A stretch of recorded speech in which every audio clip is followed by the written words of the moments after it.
Assalamualaikum warahmatullahi wabarakatuh. Perkenalkan, nama saya Siska Imelda Sofia dari kelas 10 KBC IPS 3. Di sini saya akan menjelaskan mengenai ancaman terhadap integrasi nasional. Ancaman terhadap integrasi nasional merupakan salah satu upaya atau aktivitas yang dilakukan untuk membahayakan suatu keutuhan di dalam wilayah. Terdiri menjadi dua jenis, yaitu dalam bidang militer dan juga dalam bidang non-militer. Dalam bidang militer, yaitu ancaman yang dilakukan dengan menggunakan senjata, sedangkan dalam bidang non-militer, yaitu ancaman yang dilakukan tanpa menggunakan senjata, namun masih dalam tujuan yang sama, yaitu untuk membahayakan atau mengubah keutuhan di dalam wilayah tersebut. Seperti contohnya yaitu sabotase, teroris, dan juga kekacauan atau kerusakan di suatu wilayah. Namun, di sini saya hanya akan menjelaskan mengenai jenis non-militer, yaitu pada bidang ekonomi, di mana pada maraknya COVID-19 membuat perekonomian bangsa semakin menurun, baik secara roda perekonomian makro, mikro, individu, kelompok, maupun roda perekonomian yang dijalankan oleh pemerintah. Hal itu dapat menyebabkan pengangguran dan juga pemerataan yang kurang mendukung ketidakseimbangan sistem perekonomian di suatu wilayah dan juga inflasi. Yang pertama yaitu pengangguran. Pengangguran merupakan salah satu julukan terhadap seseorang yang tidak bekerja atau sudah memiliki usia yang cukup namun juga masih belum memiliki pekerjaan. Di Indonesia sendiri, saat adanya COVID-19, pengangguran semakin meningkat karena banyaknya karyawan-karyawan yang di PHK dan juga mereka yang kehilangan pekerjaannya. Seperti contohnya, mereka yang bekerja berdagang di suatu wilayah atau suatu wisata, mereka harus berhenti berdagang karena wisata pada masa pandemi ditutup. Dan juga bagi mereka yang di PHK dari perusahaan akan kehilangan pekerjaannya karena perusahaan mengalami penurunan konsumen atau penurunan penghasilan sehingga perusahaan harus memilih karyawan-karyawan terbaiknya dan juga harus melepas beberapa karyawannya untuk tetap menghasilkan produktivitas yang stabil dalam perusahaan tersebut. Pengangguran sendiri terbagi menjadi beberapa jenis, yaitu salah satunya yang pertama pengangguran terbuka, pengangguran tertutup, pengangguran sesuai dengan waktunya, pengangguran berdasarkan dengan statusnya, dan juga pengangguran berdasarkan dengan musimnya.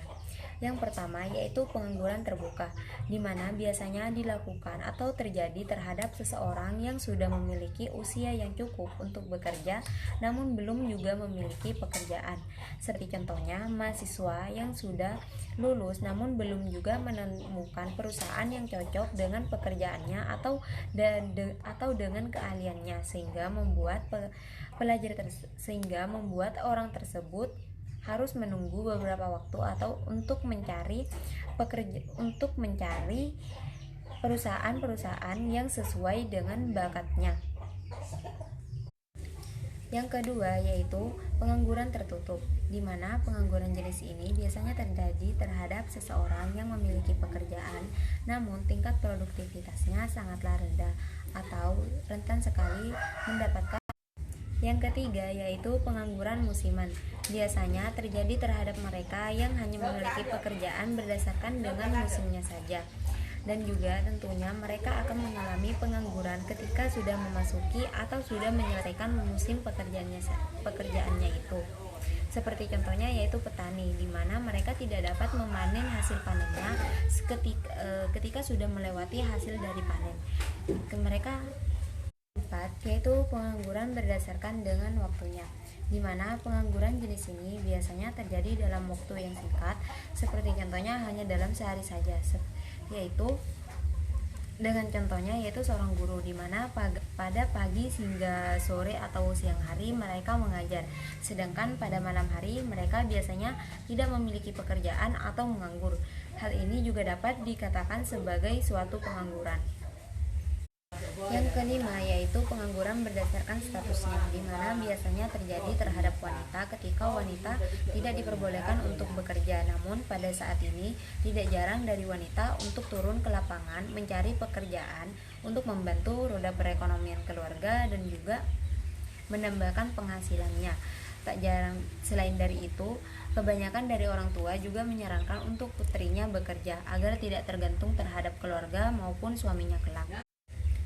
Cara untuk mengatasi pengangguran yang terjadi di Indonesia, terutama pada saat pandemi ini, yaitu yang pertama, mencari pekerjaan sampingan, di mana kita juga selain untuk pekerjaan utama, kita juga dapat mencari pekerjaan sampingan dan juga dapat menghasilkan penghasilan kita berdasarkan dengan pekerjaan sampingan tersebut.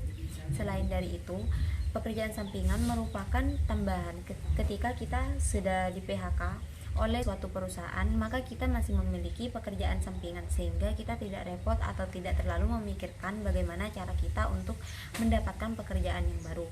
Yang kedua yaitu mewaspadai adanya PHK dengan cara kita tetap bekerja secara produktivitas dan juga meningkatkan wawasan kita, sehingga perusahaan yang akan mem-PHK kita akan memikirkan atau mengantisipasinya terlebih dahulu untuk mempertimbangkannya.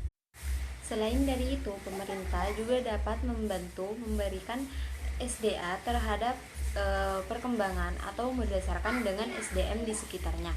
Seperti contohnya memperkerjakan sumber daya manusia yang berada di sekitarnya untuk membantu pemerintah dalam melakukan pengolahan terhadap sumber daya di wilayah tersebut. Selain dari itu, hendaknya perusahaan juga memberikan tempat pekerjaan untuk wanita, sehingga tidak hanya laki-laki yang boleh bekerja, melainkan wanita juga boleh bekerja, untuk mengembangkan lagi atau meningkatkan nilai produktivitas perekonomian bangsa dan juga untuk membantu perekonomian keluarga. Yang kedua yaitu tingkat pemerataan pemerintah yang kurang mendukung, di mana biasanya pemerintah hanya memberikan penyuluhan atau bantuan terhadap kota-kota besar, sehingga memberikan nilai-nilai negatif dan juga membawa nilai-nilai yang kurang baik atau kurang menyenangkan terhadap masyarakat yang tidak merasakan pemerataan, sehingga mereka memutuskan untuk pindah atau melakukan migrasi terhadap kota-kota besar untuk mendapatkan pekerjaan yang layak. Upaya yang dapat dilakukannya yaitu yang pertama, membangun infrastruktur yang merata pada setiap daerah. Yang kedua yaitu merencanakan program pembangunan dalam jangka panjang sehingga tidak tergesa-gesa dan sudah memiliki proses yang benar-benar matang. Yang ketiga yaitu membuka BUMN. Yang keempat yaitu memberikan izin terhadap perusahaan swasta daerah. Yang ketiga yaitu ketidakjelasan sistem perekonomian, di mana biasanya terjadi dalam peraturan negara terdapat beberapa undang-undang yang mengatur perekonomian sehingga investor asing tidak dapat ikut serta-merta dalam mendapatkan izin untuk berinvestasi dalam bentuk apapun di Indonesia. Untuk itu, dengan ketidakjelasan sistem perekonomian tersebut yang juga menjadi salah satu ancaman non-militer di Indonesia, guna menanggulangi masalah ketidakjelasan sistem perekonomian tersebut, maka dari itu pemerintah sudah mewajibkan untuk merevisi undang-undang negara yang mempersulit investor untuk berinvestasi. Yang kedua yaitu menciptakan persaingan bisnis yang sehat. Yang keempat yaitu inflasi, merupakan ancaman non-militer terakhir dari lingkup perekonomian adalah adanya inflasi. Perekonomian yang menyebabkan perekonomian negara menjadi tidak terkontrol. Inflasi merupakan kenaikan harga atau suku bunga acuan yang menyebabkan adanya perubahan harga pada pasar global. Berikut ini adalah faktor penyebab terjadinya inflasi. Yang pertama yaitu harga beli masyarakat yang tidak terkontrol atau berlebih-lebihan. Yang kedua yaitu terhambatnya proses produktivitas. Yang ketiga yaitu terlambatnya proses distribusi. Upaya untuk mengatasi hal ini adalah yang pertama yaitu melakukan operasi pasar untuk menurunkan harga beberapa bahan pokok yang harganya naik secara drastis. Yang kedua yaitu upaya yang dapat dilakukan untuk mengatasi hal ini adalah yang pertama yaitu melakukan operasi pasar untuk menurunkan harga beberapa bahan pokok yang mengalami kenaikan secara drastis.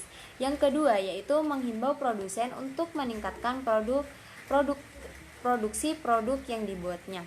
Yang ketiga yaitu mengeluarkan beberapa paket kebijakan dalam melakukan inflasi. Yang keempat yaitu melakukan devaluasi agar tingkat inflasi kembali dengan stabil. Sekian dari saya, kurang lebihnya mohon maaf. Wassalamualaikum warahmatullahi wabarakatuh.